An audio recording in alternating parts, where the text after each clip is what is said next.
मिल्कीपुर की तरह ही आज दिन भर सियासी घमासान दिल्ली विधानसभा चुनाव को लेकर भी मचा रहा। कल आए एग्जिट पोल्स ने जहां बीजेपी की बहुमत का अनुमान लगाया तो ये बात विपक्ष को रास नहीं आ रही है। एग्जिट पोल के अनुमानों को लेकर ही आज दिल्ली का सियासी पारा हाई रहा। पूरी खबर इस रिपोर्ट में देखिए। सियासत की रवायत ही यही बन चुकी है, जब तक भला अपना हो तब तक वाह वाह, और अगर चीजें अपने विपरीत हों तो दूसरा दल लापरवाह। लेकिन मंशा दोनों ही जगहों पर एक ही होती है, खुद को पाक साफ दिखाना और सामने को गलत बताना। दिल्ली चुनाव की मतगणना 8 फरवरी को होगी, लेकिन सियासत बुधवार को आए एग्जिट पोल्स पर गर्म है। एग्जिट पोल्स में ज्यादातर एजेंसियों ने बीजेपी की सरकार बनने का अनुमान लगाया है। अब इन पोल से तो बीजेपी गदगद है, पर विपक्ष का दिल भारी हो गया है। लेकिन सियासत की एक रवायत ये भी है कि जनता के सामने अपने भारी दिल के दर्द को बयां नहीं किया जाता। दिल्ली की सियासत का भी इस वक्त यही हाल है। आम आदमी पार्टी ने एग्जिट एजेंसियों पर बयान दिया है। देखिए, जब मसाज करने वाली और स्पा चलाने वाली कंपनियां एग्जिट पोल करेंगी तो एग्जिट पोल के नतीजों का क्या किया जाएगा ये आप लोग बहुत अच्छे तरीके से समझ सकते हैं। मैं तो सिर्फ इतना कहना चाहता हूँ, 8 तारीख का इंतजार कीजिए।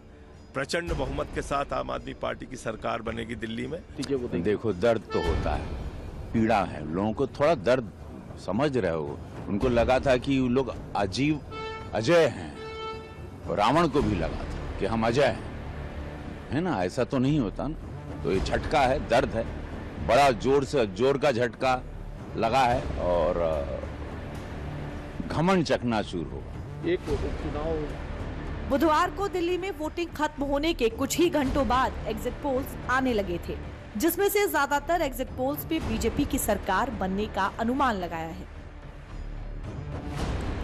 पोल ऑफ पोल्स में बीजेपी को 39, आप को 30 और कांग्रेस को 1 सीट मिलती दिख रही है। अन्य को भी 1-1 सीट मिलने के आसार हैं। वोटिंग के बाद कुल 11 एग्जिट पोल आए। 11 में 9 पोल्स ने बीजेपी को बहुमत दिखाया, जबकि 2 एग्जिट पोल्स ने आप की सरकार बनने का अनुमान लगाया। पोल्स ऑफ पोल्स में बीजेपी को बहुमत मिलने का अनुमान लगाया गया तो आम आदमी पार्टी समेत पूरा विपक्ष एक सुर में इसका विरोध करने लगा, जबकि बीजेपी तो नतीजों में इससे ज्यादा सीटें आने का दावा कर रही है। लोग बहुत हताशा महसूस कर रहे थे अपनी स्थिति को देखते हुए, और बहुत परेशान थे अपनी स्थिति से। तो ये जो चुनाव का एग्जिट पोल है, ये मुझे लगता है इससे भी ऊपर जाने वाला है, क्योंकि हालात बहुत खराब थे। चारों तरफ टूटी हुई गली नाली सड़क, सीवर का बहता पानी, पीने के लिए पानी नहीं था और लोग परेशान थे। तो आम आदमी पार्टी ने अगर कुछ 10 साल में किया होता तो उनकी परफॉर्मेंस चेक होती। अब उन्होंने कुछ किया ही नहीं था, तो उसका रिजल्ट उनको सामने मिलेगा और भाजपा का मुख्यमंत्री बनेगा। पोलों की सरकार से भारतीय जनता पार्टी खुश है, तो अपनी सरकार बना ले, एग्जिट पोल के ऊपर अपना एक मुख्यमंत्री भी बना ले, कुछ मंत्री भी बना ले। एक दिन और एग्जिट पोल की जो है उम्र है, परसों जो है असली पोलों के फैसले आ जाएंगे, और फिर अरविंद केजरीवाल को ही मुख्यमंत्री बनना है, आम आदमी पार्टी की सरकार बननी है। अगर आप एग्जिट पोल्स ही माने तो ठीक है, उनकी सरकार बन रही है, लेकिन मेरा ये फीलिंग है कि एग्जिट पोल जो है शायद आम आदमी पार्टी को उतना नहीं आंकड़े, ज्यादा कमजोर आंकड़े। मुझे नहीं लगता इतना खराब उनकी स्थिति रहेगी अगर जिस तरीके का ट्रेंड ये बताया जा रहा है। और ऑल्सो जो मुझे निराशा हुई है एग्जिट पोल से कम देख के, कि मुझे लगता है कि कांग्रेस को 17-18% वोट आराम से मिल रहा है।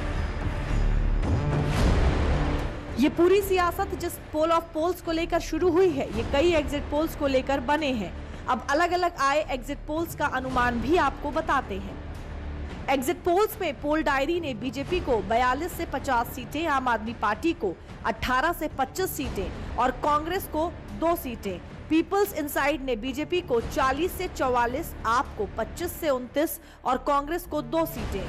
चाणक्य ने बीजेपी को 39 से 44, आप को 25 से 28 और कांग्रेस को 2 से 3 सीटें। दैनिक भास्कर ने बीजेपी को 42, आप को 27 और कांग्रेस को 1 ही सीट दी। मेट्राइज ने बीजेपी को 35 से 40, आप को 32 से 37 और कांग्रेस को 1 सीट दी।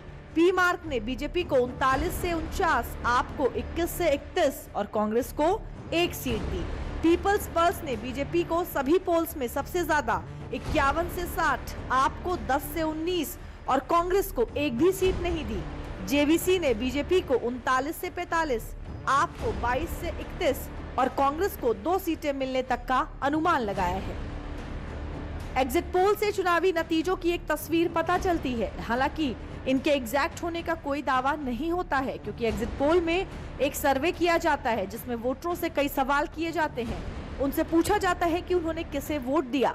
ये सर्वे वोटिंग वाले दिन ही होता है। सर्वे करने वाली एजेंसियों की टीम पोलिंग बूथ के बाहर वोटरों से सवाल करती है, जिसका एनालिसिस किया जाता है और उसके आधार पर चुनावी नतीजों का अनुमान लगाया जाता है।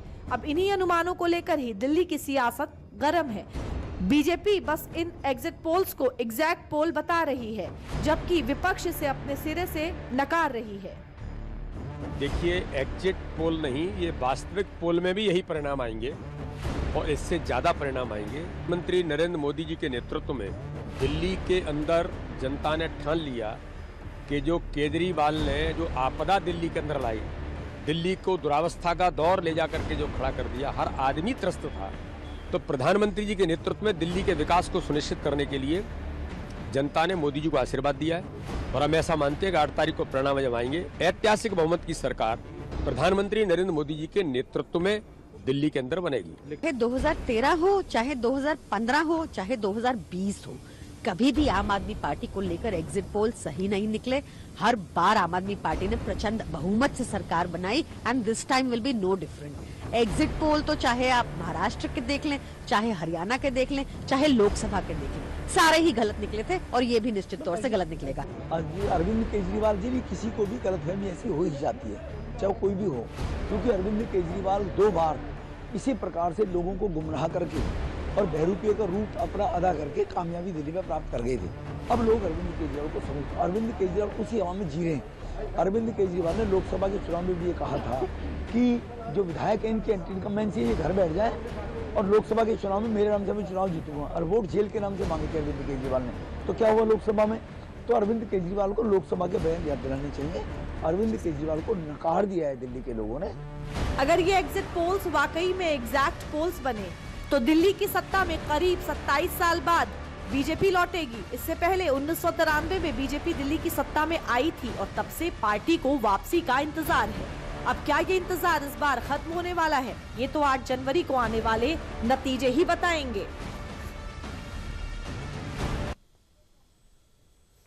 रुकते हैं एक छोटे से ब्रेक के लिए। ब्रेक के बाद एक बेहद ही दिलचस्प खबर है।